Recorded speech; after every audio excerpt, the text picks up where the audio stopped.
This Torah class is brought to you by TorahAnytime.com. Okay, good morning everyone. Shalom Aleichem, Bruchim Abam. We're continuing Mishna Berura Daf Hashavua. We're learning Siman Lamed Beis. We're in the middle of Seif Yud Zayin. The Mechaber said if a drop of ink fell inside a letter, and now the letter is not recognizable anymore, you cannot just scrape it and then all of a sudden the letter will reappear. This is what is called chak tuchais, or chak tuchais, where you're engraving the inside, and it's puzzle because you need to write it, not engrave it. The Mechaber said the same thing. Okay, let's continue in the Mechaber. Vuadinim ta.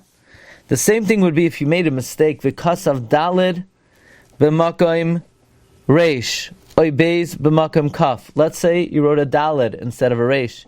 You wrote a beis instead of a kaf. So simple solution: just scratch off the little extra piece by the dalid or the little extra piece by the beis. Ein takana limchay katag l'sakin ha'os. There's no remedy to erase the crown, to fix the letter. Mishum dehave kechak tuchais. That's considered like chak tuchais. Did we do the last Mishna Berura yesterday? No, that's what we're doing now. I think it was from there. Is that from earlier in the talk? Yeah. Okay. Yeah, thank you. Okay, so now we're seeing Mishna Berura Katan Samach Zayin, where the Mishna Berura is explaining what is exactly the disqualification of chakak and not kasav. So we're in Siman Lamed Beis Sif Katan Samach Zayin V'loy chakak. V'zeh gam ken chakika mikri. This is also considered chakika. This is considered engraving. Kivan she'enoi oisa masa beguf ha'os. Because you're not doing an act with the actual body of the letter. Ela yigra gam ken ktsas me'ois.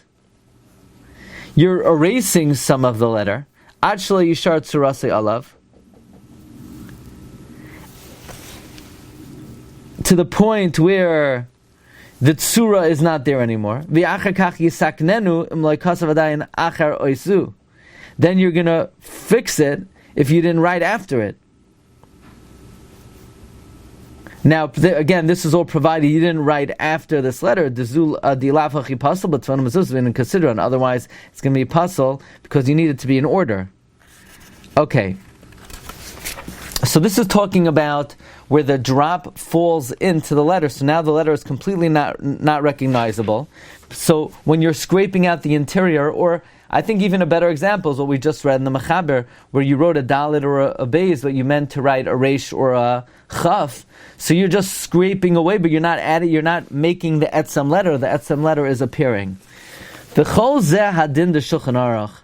This whole din of the Shulchan Aruch, machna sheha'is einoi nikar. It's because the letter is not recognizable. V'nizbata al yidei zeh ksiva rishayna, and the first writing is batal. So in other words, if a drop fell into the letter, or if you wrote the wrong letter, so the letter was nisbatel, now you're scratching away. Well, there's no act of writing. What if a drop of ink fell in the letter and it did not change the image, the form of the letter? If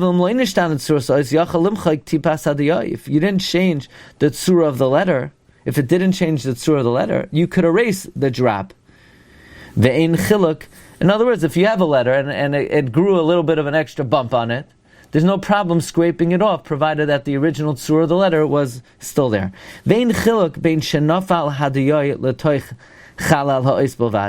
Doesn't make a difference whether the ink fell in the interior of the letter, or on the letter. And the roof of the letter got thick. Or if, let's say, the leg of the letter got thick, and you could fix it. This is not considered chak tuchais. Why? Because you could still recognize the letter. Umidina afilu tikun loy boybeza. Now another chiddush. The truth is, if a drop of ink spills on a letter and the letter grows a bump, it doesn't even need to be fixed. Just better to fix it. Therefore, you're allowed to make such a tikkun even by tefillin and mezuzah. You say, no, you can't do it by tefillin and mezuzah because it has to be kesidron, and then all the words after are not going to be good. No. You could do this correction even by tefillin and mezuzahs that need kesidron, v'ayin bever halacha. V'da'oid, you should know further.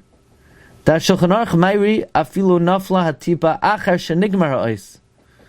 Shulchan Aruch's talking about even if the drop fell after the letter was written. Even then, if the tzura of the ois is not recognizable, you cannot fix it. You cannot scratch it.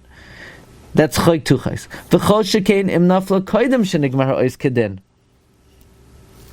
Certainly, see, if the letter was already written properly and then a drop fell on it, you can't scratch it out. Certainly, if the drop fell before the ois was complete, v'gamar mitchila ha'ois, and you completed the letter ve'ein nikar adayin and it was not recognizable, everyone would agree that you cannot scrape it off. So apparently it seems like the din of the mechaber is not unanimously held. Not everybody holds you can't, that this is called choik tuchais. But if the drop of ink fell on it while it was being written, everyone agrees you can carve it out, because then it was never written properly. It never had the status of a letter to begin with. Only now, when you scraped it, it's mamish chak toichais. Achim garar metchila atipa v'roitza ata ligmar ois. What if you scraped it off originally and now you want to complete the letter?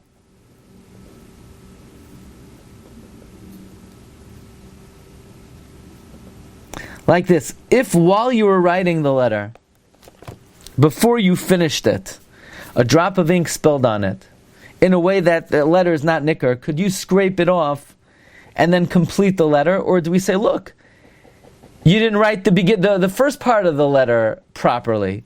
Achim gara metchila atipa, if you scraped it originally, now you want to complete it, in this, there are different opinions among the poskim. The Radach soiver delay mahani. The Radach holds it doesn't help.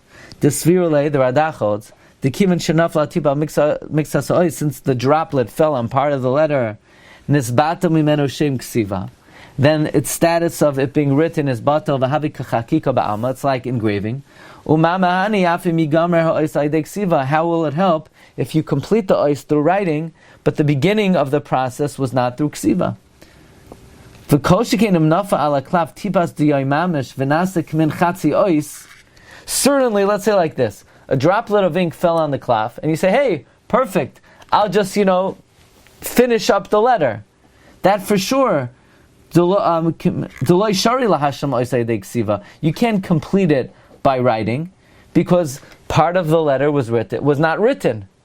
The Beis Yosef and the Ramah and Even Ezer, Siman Kuf Chaf Hey Sif Daled, Mekilin, Afilu B'zah Din Achrain. The Beis Yosef and the Ramah are mekel even in the last din, meaning, certainly they're mekel if during the process of the writing a droplet falls on it and you scratch it off right away, that you could complete it b'ksiva, and they even say that if a little bit of ink spills, you could complete it. They hold They hold it's only chak tuchas if the letter is completed by engraving, not if it was in the middle of the process. The Achronim say that at least in the latter din, namely if some ink spills to complete the letter, you should not do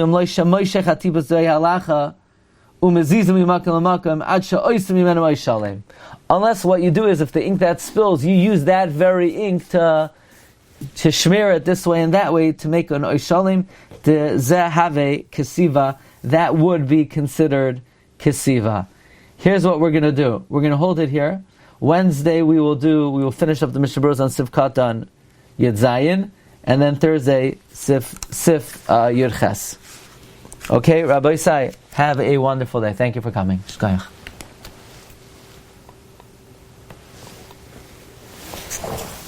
You've just just experienced another Torah class brought to you by TorahAnytime.com.